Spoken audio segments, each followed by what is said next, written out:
La puerta abierta y todavía algún ocupante en su interior. A pesar de la oposición del vecindario, se resisten a abandonar este edificio del número 13 de la calle Jarauta.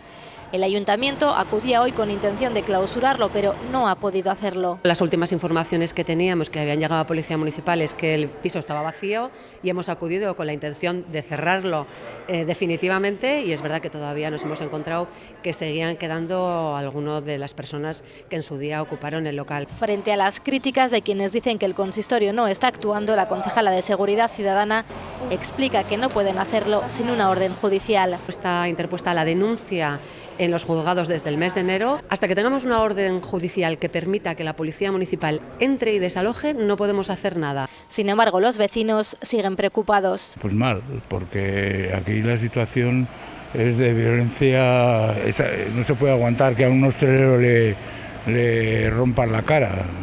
Bueno, ni a un hostelero ni a nadie, vamos. ¿Sienten inseguros ustedes? Pues en cierta parte sí. Además, menudas trazas tienen, madre mía. Buah, una pena. Que pretendemos, desde luego, que dejar todas las viviendas vacías, pero que desde Policía Municipal, no solamente el Ayuntamiento, sino desde Policía Municipal, tenemos que ser absolutamente garantes con lo que dice la ley. Sí, se desalojó ayer otro edificio en la calle Descalzos y este en Zapatería. Avisaron los propietarios de esta farmacia y al no haber pasado las 48 horas, Policía Municipal se personó para llevar a cabo un desalojo ordenado.